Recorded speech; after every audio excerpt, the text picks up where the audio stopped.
राहुरी मतदारसंघातील राष्ट्रवादी काँग्रेस शरदचंद्र पवार पक्षाचे नेते आणि माजी मंत्री प्राजक्त तनपुरे यांनी 3 मेला भाजप प्रवेश केला आणि तनपुरे यांनी एकट्याने नाही तर राहुरीचे नगराध्यक्ष आणि काही कार्यकर्त्यांनीही कमळ हातात घेतलं। पण तरी सुद्धा त्यांचे मामा आणि राजकीय गुरु असलेल्या जयंत पाटलांनी मात्र त्यावर काही प्रतिक्रिया आत्तापर्यंत दिली नव्हती। ती प्रतिक्रिया जयंत पाटलांनी आज एका वृत्तवाहिनीशी बोलताना दिली आहे। काय म्हणाले जयंत पाटील पाहूया। जयंत पाटील यांनी एबीपी माझानं विचारलेल्या प्रश्नावर उत्तर दिलंय।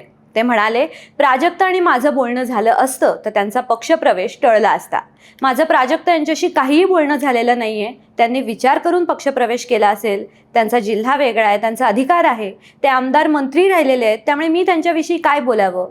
त्यांच्या पक्षप्रवेशाबद्दल माझं काहीही बोलणं झालं नव्हतं अशी प्रतिक्रिया जयंत पाटलांनी दिली आहे। प्राजक्त तनपुरेंच्या भाजप प्रवेशानंतर त्यांनाही जयंत पाटलांशी याबद्दल बोलणं झालं होतं का असं विचारण्यात आलं होतं। पण त्यावेळी त्यांनीही माझं शेवटचं राजकीय बोलणं हे राहुरी पोटनिवडणुकीच्या वेळेसच झालं असावं, पण त्यानंतर राजकीय विषयावर मी काहीही चर्चा केली नाही। आमच्या दोघांच्या राजकीय मतदारसंघांची समीकरणं वेगळी आहेत असं प्राजक्त यांनी स्पष्ट केलं होतं आणि आता त्यावर जयंत पाटलांनी ही प्रतिक्रिया दिली आहे। याचे पुढचे अपडेट्स आम्ही तुमच्यापर्यंत घेऊन येऊच। आज इथेच थांबू। अशाच व्हिडिओसाठी पाहत रहा ऑड इव्हन।